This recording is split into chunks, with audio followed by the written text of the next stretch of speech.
गांव चांदनगर वहां जा रहा था, जहां वह नौजवान भी जाना चाहता था। उस दौर में लोग अधिकतर सफर पैदल या बैलगाड़ियों से किया करते थे और रास्ते में पड़ाव डालना आम बात थी। खाने के समय दोनों की मुलाकात हुई। बातचीत के दौरान बूढ़े शख्स को यह जानकर हैरानी और खुशी हुई कि नौजवान भी उसी गांव जा रहा है जहां उसका अपना घर है। नौजवान ने बताया कि वह चांदनगर में अब्दुल कदीर नामी एक शख्स से मिलने जा रहा है।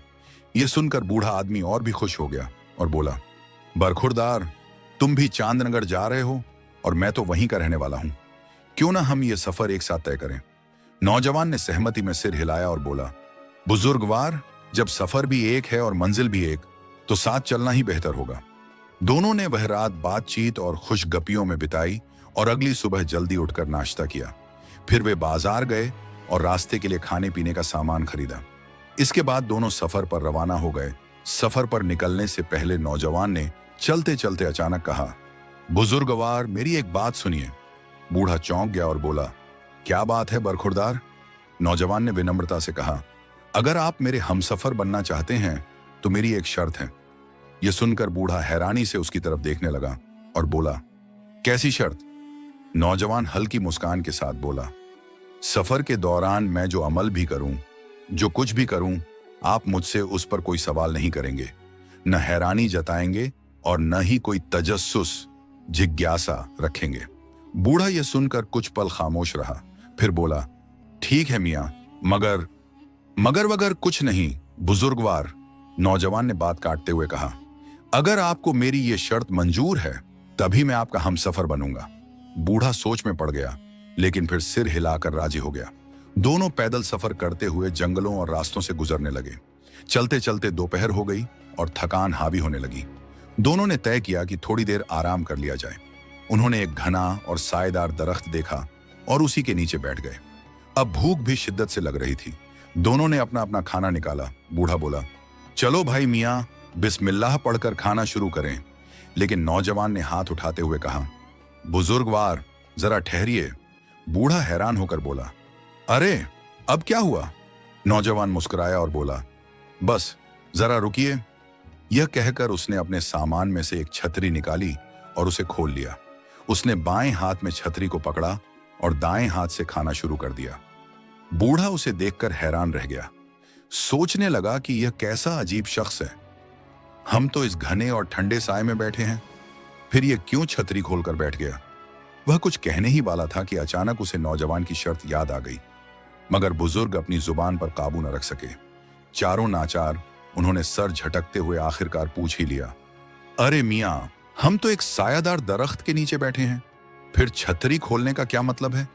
नौजवान ने उसकी ओर देखा और गंभीर लहजे में कहा, बुजुर्गवार, आपने मुझसे वादा किया था कि सफर के दौरान आप मुझसे किसी भी बात पर सवाल नहीं करेंगे, लिहाजा अब आपके और मेरे रास्ते जुदा हैं। बूढ़े ने देखा कि नौजवान नाराज हो गया है तो फौरन घबराकर बोला, अरे अरे मियां, मुझसे गलती हो गई। तुम बेशक इस सवाल का जवाब मत दो, मगर अब वादा करता हूं कि आइंदा कोई सवाल नहीं करूंगा। नौजवान ने उसे घूर कर देखा। कुछ पल यूं ही खामोश रहा, फिर बिना कुछ बोले खाना खाने लगा। बूढ़ा भी चुपचाप। बूढ़ा बैठते हुए बोला, अरे बेटा, क्या पूछती हो? रास्ते में एक अजीब किस्म का नौजवान मिल गया था, सफर में हम सफर बन गया और फिर।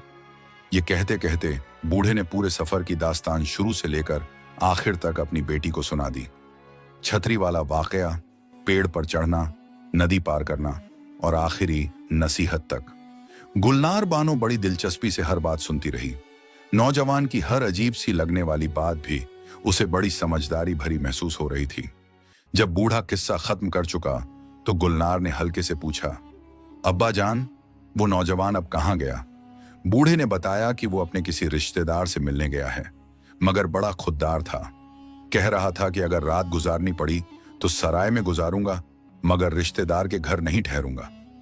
लड़की थोड़ी देर सोच में पड़ गई, फिर धीरे से बोली, अब्बा जान, अगर मैं कुछ कहूं तो आप बुरा तो नहीं मानेंगे? बूढ़ा हंसते हुए बोला, नहीं बेटी, तुम कहो और मैं बुरा मानूं? मुझे पता है कि तुम बहुत समझदार हो। गुलनार बोली, अब्बा जान, वो नौजवान बेवकूफ नहीं था, बल्कि बहुत अक्लमंद था। बूढ़ा थोड़ा चौंका और हैरानी से बोला, अक्लमंद? वो कैसे बेटी?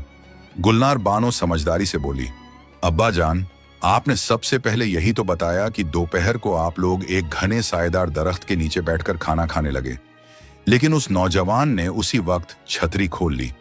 आपको वो बात बेवकूफी लगी, मगर सोचिए, दरख्तों पर चिड़ियों के झुंड बैठे होते हैं। अगर किसी परिंदे ने ऊपर से कुछ गिरा दिया होता, जैसे मल, तो खाना खराब हो सकता था या आपका लिबास गंदा हो जाता।